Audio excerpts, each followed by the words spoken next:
like to talk to you today about blockchain for accounting and assurance. I first learned about blockchain in one of my PhD courses when we were talking about the Bitcoin virtual currency. And then I started to realize that there is great potential for this technology to impact the assurance and accounting domain.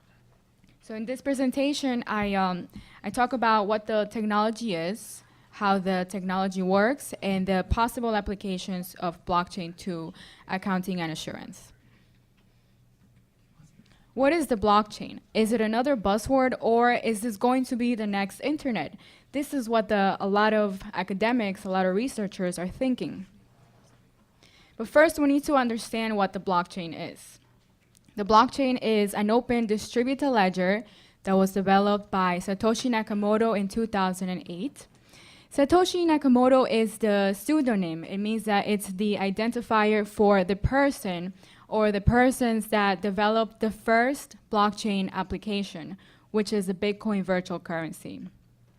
In the Bitcoin, the participants that use this application, they can transact directly with each other without the need for a banking institution or a trusting intermediary anywhere in the world. This is why the blockchain is so popular, because it enables untrusting parties to directly transact with each other without the need for an intermediary. The transactions in the blockchain, they're combined into blocks and they're validated through a hashing mechanism that consists of the current information in the block as well as the information from the previous blocks. Then each block has to be validated before it is posted, and the blocks are time-stamped and chained to the previous blocks, forming a linear and ordered chain of blocks. Some of the key characteristics of this technology include decentralization, because this is a peer-to-peer network, which means that it is not centrally managed. It is also tamper-resistant, which is a very appealing feature for auditors. This means that because we have a consensus mechanism in the blockchain in where the transactions have to be validated before they're posted, this is very good for auditors. And then we also have the feature of the blockchain in which the user cannot go back to either modify or delete the transactions. They can only append to the blockchain. And then finally, we have accountability. In the blockchain, we can use public key encryption mechanism that can help us link the digital identity of the participants to their physical identity. And then just to briefly talk about the types of blockchain, we have a public and permissionless. We can think of the Bitcoin network as public and permissionless because anybody can download the blockchain software and they can have read or write access. And then on the other hand, we have the private and permission blockchain, in which this is limited to a certain amount of participants, and their roles have to be predefined. They can either just view the data, or they may have access to view, validate, and post transactions. So now that we understand a little bit about blockchain, here I just wanted to show you how the blockchain works with a Bitcoin example, because I am assuming that most of us have heard of the Bitcoin virtual currency. In the first step, we assume that we have two parties. We have a payer and a payee. The payer initiates their Bitcoin payment using their digital wallet, which is software. And then once this payment is initiated, it is broadcast to the Bitcoin network with other payments. And then these transactions are picked up by the miner, and they're combined into a block. The miner is a dedicated computer. It performs a complex mathematical calculation, which is the hash function. But the miner has to solve this calculation and has to show this proof of work to mine the block and to successfully add the block to the blockchain. Other miners, these are steps 4 and 5, which is where the consensus mechanism happens. Other miners have to check this proof of work, and if they approve, then the block and the transactions get added to the end of the blockchain. And then, of course, the payee can check whether the payment has been received.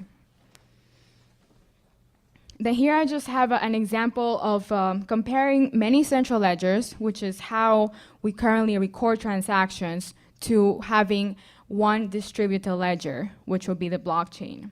Here we have 4 parties, 2 banks and 2 customers, and we have borrowing and lending relationships. But in the current recording system, each party has their own private ledger. And we have a total of 10 records that are recorded in each system. So essentially, we're saving the same information in different places. But in the blockchain, we can record these 5 transactions in the distributed ledger. And each participant can have a local copy of this ledger, and they can have the one common view. They see one version of the truth. And if a user wants to make a change, they cannot go back to make the change. They can only append to the blockchain, which is very, very useful in audit because this gives us a very good and robust audit trail. Now we have to link the blockchain to accounting and insurance, and I wanted to show a quick video that shows the many different applications of blockchain and also how blockchain can potentially change our world. Modern technology allows people to communicate directly. Voice and video calls, emails, pictures and instant messages travel directly from A to B, maintaining trust between individuals no matter how far apart they are. When it comes to money, people have to trust a third party to be able to complete a transaction. Blockchain technology is challenging the status quo in a radical way. By using math and cryptography, blockchain provides an open, decentralized database of any transaction involving value, money, goods, property, work, or even votes, creating a record whose authenticity can be verified by the entire community. The future global economy will move towards one of distributed property and trust, where anyone with access to the internet can get involved in blockchain-based transactions, and third-party trust organizations may no longer be necessary. The uses of blockchain technology are endless. Some expect that in less than 10 years it will be used to collect taxes. It will make it easier for immigrants to send money back to countries where access to financial institutions is limited. Financial fraud will be significantly reduced, as every transaction will be recorded on a public and distributed ledger, which will be accessible by anyone who has an internet connection. Think of it as wills and contracts that execute themselves, or dated proof of existence for ideas, much like a patent. Blockchain will become a global, decentralized source of trust, but not everyone is ready to embrace it. A huge proportion of trust services, from banking to notaries, will face challenges on price, volume, and in some cases, their very survival. Public authorities could find it more and more difficult to enforce traditional financial regulations due to the new possibilities offered by the Bitcoin network to bypass traditional financial intermediaries. Unimagined new networks will evolve to meet society's needs more cheaply and potentially more securely. Will governments, financial and legal institutions embrace blockchain? What will happen to the ones who don't?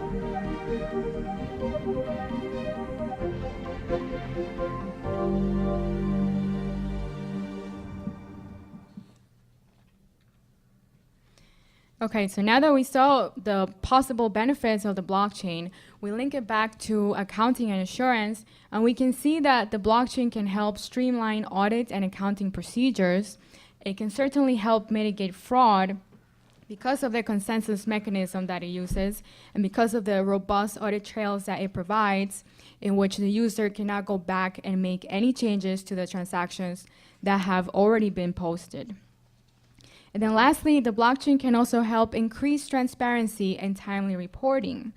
This is because the transacting parties can have a local copy of the distributed ledger, and if there's any fraud or if there's any risk of error, it is very likely that this is going to be caught at a very early time.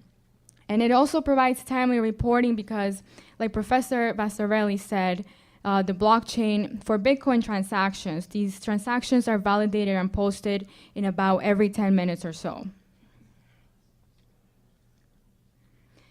The big four, like PwC, KPMG, EY, and Deloitte, they're starting to see the benefits of blockchain. For example, PwC and KPMG have blockchain projects that they're applying to the insurance industry, and they're finding that the blockchain can help with compliance work, and it can help greatly reduce paperwork and provides a robust audit trail. EY has examined the impact of blockchain to the accounting and assurance industry, and Deloitte was the first to apply existing guidance from audit standards to audit transaction data in a permission blockchain, and they found that the biggest challenge of applying the blockchain technology is the scalability. Blockchain audits can be made possible by smart contracts. We can think of smart contracts as robotic lawyers. Well, actually, not really, but we can think of smart contracts as autonomous software agents that perform functions or certain tasks on behalf of the user.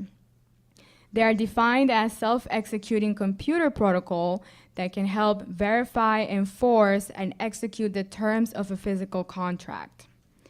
This is not a new innovation. This was developed by Szabo in 1994, but at the time that this innovation was created, it was not that popular because it relied on the oversight of a trusted central authority. But smart contracts on the blockchain are possible because the blockchain can distribute enforcement power to all the participating nodes in the network. We can apply conditions in the smart contract. They can be pre-programmed, and the contract can monitor and execute these terms on a continuous basis. We can think of the Bitcoin application as a specific smart contract, but we could also apply smart contracts to other general applications. Like for intellectual property, we can program the contract to calculate and distribute the payments to the respective artists and to their respective authors. We could use it for simple business rules, like for business process internal controls. Here I have just a couple of examples of the possible blockchain applications to accounting and assurance, and I focus on the purchasing process. We can record accounting transactions in the blockchain, and we can use the triple entry accounting system. The triple entry accounting system, this is not a new concept. This means that we have two transacting parties that record a debit and a credit in each of the private ledgers. But in addition to that, we have this neutral verifier. The neutral verifier in this case would be the blockchain distributed ledger. So we have this public book, this blockchain, that records Alice's books, the entries that Alice has posted, as well as the entries that Bob has posted. And this can help enhance transparency and the reliability of the information that we report on the financial statements. Similarly, we can use the blockchain to ensure the accuracy of records. Reconciliation is not necessary in the blockchain distributed ledger because all the parties have a common view of the truth, so it is very likely that if there's some kind of discrepancy, that one of these parties is going to catch it and they're going to append to the blockchain. And the consensus mechanism is what actually helps this self-reconciliation process in the blockchain, because all the transactions that are to be posted, they have to be validated before they can be posted. We can also use the blockchain for internal control testing. We can apply smart contracts. We call them smart controls. These smart controls can be programmed to autonomously monitor and execute the terms of the covenants in the supplier contract. Currently, in the traditional audit approach, This is a very manual process. Like the auditor would have to request a log of the contracts, then they would have to select a sample and perform some type of recalculation or reperformance to ensure that the terms are accurate and that they are satisfied. But in the blockchain, we can pre-program the smart control to make payments on behalf of the user and to enforce the terms of these covenants, and even to self-adjust these covenants. For example, if the customer makes early payment, then we can pre-program the smart control to reflect a vendor discount every time that the customer makes an early payment. And then finally, we can do process mining on the blockchain. Currently, we do process mining, but this is limited to ERP process logs, which means that we look at the path that this transaction has traveled from when the purchase order was requested and authorized to the end that the transaction has traveled, which means that the payment was issued and it was authorized. But this is limited to internal data. In the blockchain, we can have a more holistic view of the path that the transaction has traveled because we can look at both internal and external data. And then lastly, we can incorporate new sources of evidence like big data, like social media sentiment and IoT. We can pre-program the smart control to retrieve online news or press releases from Google by searching Google keywords that can help us validate the information of the vendor account and help us establish the financial stability and reputation of the supplier. We can also use social media sentiment data to help assess the risk of the supplier. And then finally, we can program these smart controls to autonomously execute and run some type of prediction model that can help us assess supplier risk. Another important part of the purchasing process is to test the liabilities balance, to search for duplicate vendors. We can do a three-way match, matching the vendor name, the invoice amount, and the invoice date. But in addition to that, we can program these smart controls to retrieve RFID data that can help us verify when the goods were received.